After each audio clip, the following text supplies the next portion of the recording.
Hi everyone, good day. So we are now down to our 8th lesson, which is all about subject-verb agreement. For today, we will be applying all the rules that we've tackled on the past few days. So again, for today, we will be talking about the subject-verb agreement. For my presentation agenda, I am about to discuss the following. First one, singular subjects with singular verbs. The second one, plural subjects with plural verbs. The third one, singular subjects with conjunctions. The fourth one, intervening words, phrases, and clauses. And last one, inverted sentences. So for this topic or for this lesson, we will be applying all the rules that we've discussed from the 7 parts of the speech on the last few days. So without further ado, let's begin this discussion. For the first one, it says here that a sentence has two main parts, which is the subject and the verb. And as for its general rule, the subject and verb must agree in person and in number. To elaborate more about some particular ideas about here is the list of rules we should consider in the agreement of subject and the verb. The first one will be for the general rule, the verb must agree with the subject. So in our previous discussion, we talked about that when a subject is in singular, kailangan po ang verb din plural. And I also discussed na subject and verb is not the same when it comes to its form or hindi po sila magkaparehas pagdating sa form. Ang subject po natin, kapag ang pinag-uusapan ay subject at singular, usually po gumagamit po hindi po natin nilalagyan ng S or ng ES. Pero kapag po plural ang subject na pinag-uusapan or kapag more than one ang subject na involved sa isang sentence, we are adding S or ES to make it in the plural form. But when we say verb, kabaligtaran po the exact opposite of a subject when it comes to its form. Kung ang subject po natin sa singular walang S, ang verb po natin kapag singular may S. At kung ang subject po natin in plural, merong S, ang verb po natin in plural form, we do not add S or ES. So to further discuss it, I proceed on our next slide.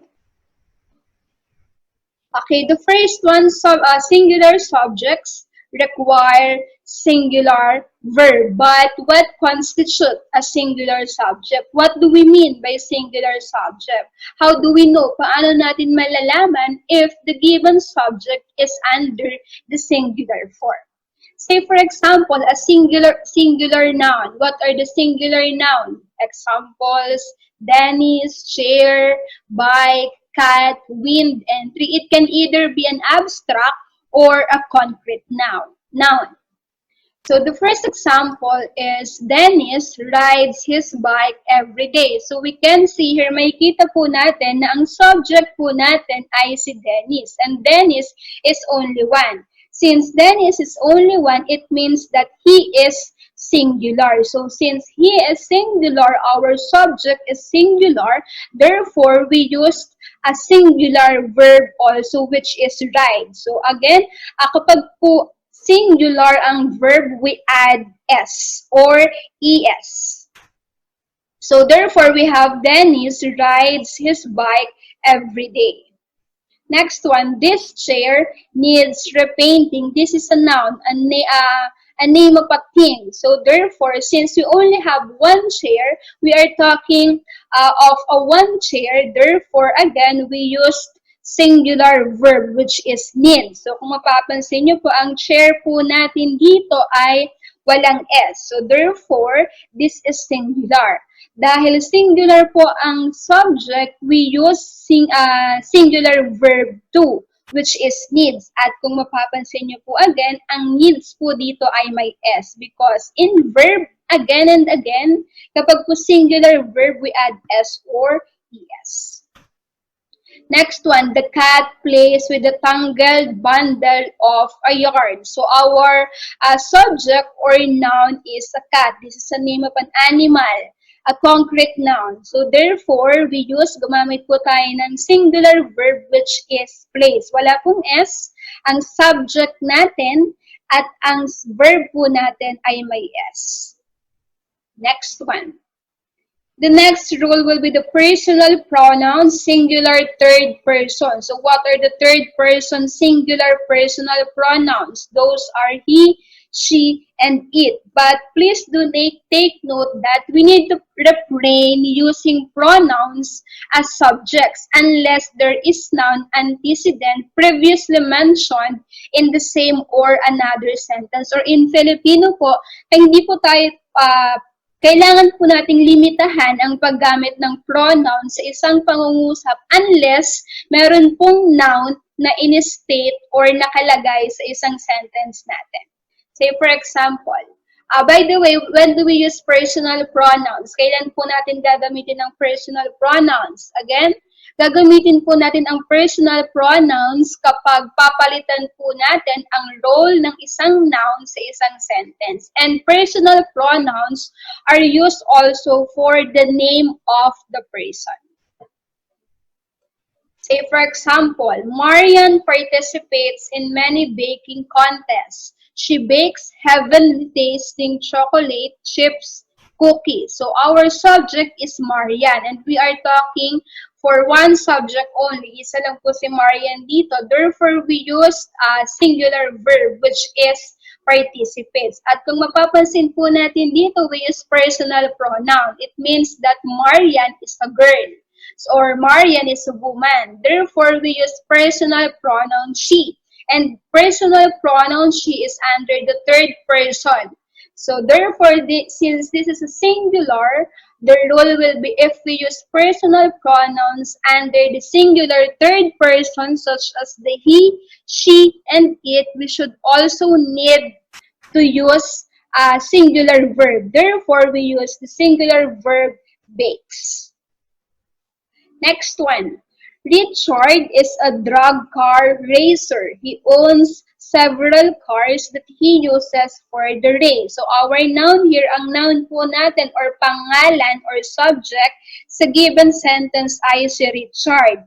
Since Richard is only one, nag-iisa lang po si Richard, we use the linking verb is. Gumamit po tayo ng linking verb is to show the action or to link our subject, the predicate, because that is the usage or that is the function of the linking verb. We are linking or connecting our subject to the predicate or ang simuno sa panaguri. And since Richard is a boy, since we need to avoid redundancy or to make our sentence clear and concise, again, we use personal pronouns. Because again, as a sort of review on the previous discussion about the pronouns, we need to use pronouns to avoid redundancy.